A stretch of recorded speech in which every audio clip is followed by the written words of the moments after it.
श्री स्वामी समर्थ. जय जय स्वामी समर्थ. नमस्कार भक्तांनो. 3 दिवसीय पंचभूत शुद्धी आणि दीप साधना. येत्या अमावस्या किंवा पौर्णिमेला करा ही 3 दिवसांची दीप साधना. दुर्दैवाचं रूपांतर सौभाग्यात नक्की होईल. कधी कधी जीवनात सगळं सुरळीत चालू असतं. सुरळीत चालता चालता काय होतं की अचानक घरातले जे सदस्य आहे त्यांच्यामध्ये आपसात वाद व्हायला लागतात, चिडचिड व्हायला लागते. जे काम आपलं सगळं गतीने चाललं होतं ते ऐनवेळेस बिघडायला लागतं, कारण की सगळे आपल्या आपल्या मनानुसार वागायला लागले. आजार पण येऊन गेलाय. या कारणाने काय होतं की पैशांची चणचण सुद्धा आपल्या जीवनात येऊन जाते. बऱ्याचदा अशी वाईट वेळ म्हणतो जेव्हा आपण हे म्हणू शकतो की आज काल तर काय होतं, आपण सगळे बसून हसत होतो, पण आज हे काय होऊन राहिलंय. तर आपण या अमावस्या किंवा पौर्णिमेला ही सेवा स्वामींची करू शकतो. पंचभूत शुद्धी आणि दीप साधना ही अत्यंत सरळ आहे, सोपी आहे आणि यात कोणत्याही प्रकारचा खर्च नाहीये. ही केवळ एक साधना आहे.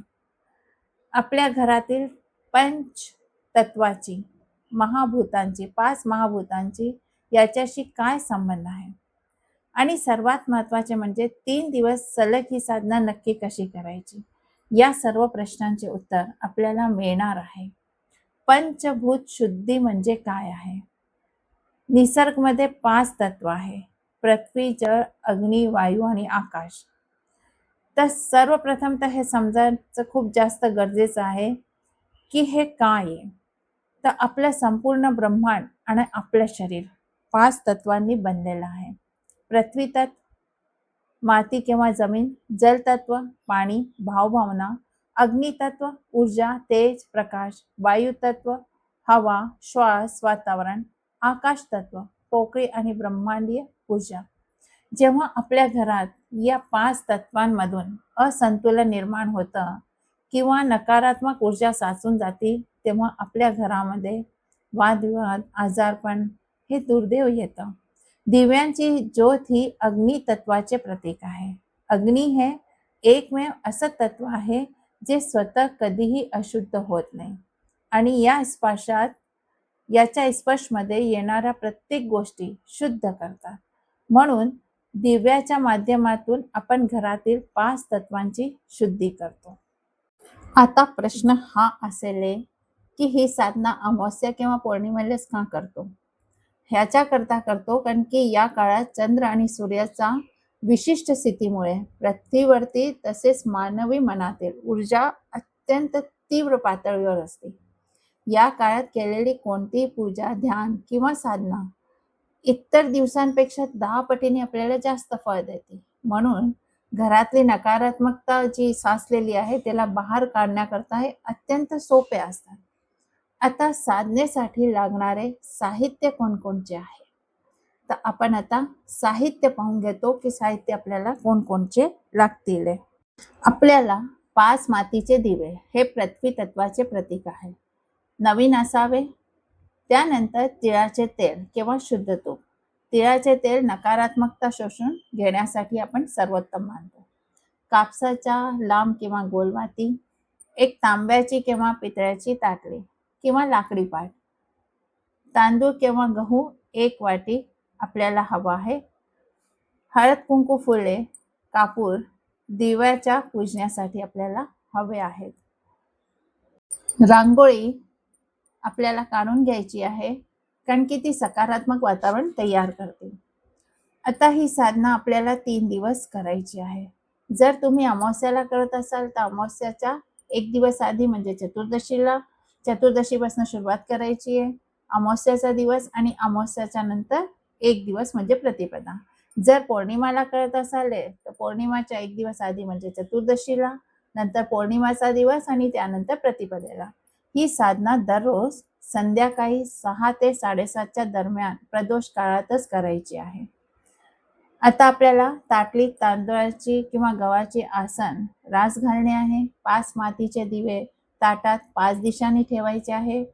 दिव्यामध्ये तूप, तेल घालून माती लावणे आहे. हळद, कुंकू, फूल व्हायचे आहे. दिवे आपल्याला प्रज्वलित करायचे आहे. आता आपल्याला काय करायचं आहे, तर पहिली पायरी म्हणजे घरातील ईशान्य कोपऱ्यात उत्तर पूर्व दिशा किंवा तुमच्या देवघरात स्वच्छ करून घ्यायचं आहे. तिथे एक लहान पाट किंवा ताटली ठेवायची आहे. ताटलीत तांदळाचे किंवा गव्हाचे थोडे धान्य पसरवायचे आहे. धान्य हे समृद्धीचे प्रतीक आहे. धान्यावर 5 मातीचे दिवे ठेवायचे आहे. हे 5 दिवे आपल्याला घरातील 5 तत्वांचे प्रतिनिधित्व करतात. सर्व दिव्यांमध्ये तिळाचे तेल किंवा तूप घाला आणि वाती लावा. दिव्यांना हळद कुंकू लावा, फुले वा आणि श्रद्धापूर्वक एका पाठोपाठ एक सर्व 5 दिवे आपल्याला प्रज्वलित करायचे आहे. त्यानंतर आपल्याला शांत बसायचं आहे. देवासमोर हात जोडून दिव्यांची शांत ज्योत आपल्याला दिसत आहे. दिवे प्रज्वलित केल्यानंतर शांत बसायचे आहे. तुमचे दोन्ही हात जोडायचे आहे. पाठीचा कणा सरळ ठेवायचा आहे. आता दिव्याच्या ज्योतीकडे 1 मिनिट शांतपणे पाहायचं आहे. याला त्राटक म्हणतो. त्यानंतर डोळे मिटून खाली जो मंत्र दिला आहे तो मंत्र कमीत कमी 11 वेळा किंवा 108 वेळा जप करायचा आहे.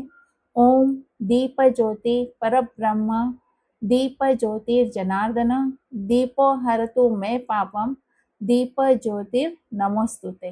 ह्याला 108 किंवा 11 वेळा आपल्याला म्हणायचं आहे. आता मनात प्रार्थना करायची आहे, हे अग्नी देवा, हे पंचमहाभूतांनो, माझ्या घरातील सर्व नकारात्मक ऊर्जा, दुःख, आजारपण आणि दुर्दैव या दिव्याच्या ज्योतीत भस्म होऊन जावो. माझ्या घरात शांती, समृद्धी, आरोग्य आणि सौभाग्याचा प्रवेश होवो. असा अनुभव घ्या की दिव्याचा प्रकाशून निघणारी सकारात्मक ऊर्जा तुमच्या संपूर्ण घरात पसरत आहे. आता हे नियमावली लक्षात ठेवा, ही काळजी घ्या. ही साधना करताना काही महत्त्वाच्या गोष्टी लक्षात ठेवा.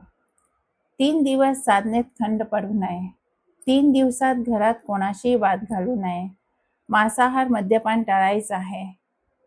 3 दिवसांतर साधना पूर्ण झाली की जे ताटामध्ये तांदूळ किंवा गहू आहे ते पक्ष्यांना टाकायचे आहे किंवा झाडाखाली झाडाच्या जडेशी आपण टाकू शकतो. दिव्यामधील उरलेले तेल पुन्हा वापरू नये. दिवे शांत होणे, दिवे स्वतःहून शांत होऊ द्या. त्यांना फूक मारून विझवू नका. आता आपल्याला काय करायचं आहे की हे 3 दिवसीय आपण पंचभूत शुद्धी आणि दीप साधना अत्यंत साधी आणि तिचे परिणाम सुद्धा तुम्हाला अद्भुत मिळतील. येता अमावस्याला किंवा पौर्णिमेला पूर्ण श्रद्धेने आणि विश्वासाने ही साधना करा. तुमच्या घरातील वातावरण सकारात्मक होऊन जाईल हे तुम्हाला स्वतः जाणवेल. ही छोटीशी एक उपासना आहे, एक साधना आहे. ही आध्यात्मिक एक साधना आहे. जर ही साधना आपण केली तर नक्कीच जीवनातले संकट सुद्धा दूर होतील. आपल्याला हा व्हिडिओ आवडला असेल तर नक्कीच लाईक, शेअर आणि सबस्क्राईब करा. कमेंट्समध्ये ओम नमः शिवाय किंवा शुभम करोती कल्याणम नक्कीच लिहा. देवाच्या चरणी हीच प्रार्थना आहे की तुमचे आयुष्य सौभाग्याने आणि प्रकाशाने उजळून निघो. श्री स्वामी समर्थ. जय जय स्वामी समर्थ. भेटूया अशा नवीन आध्यात्मिक व्हिडिओमध्ये.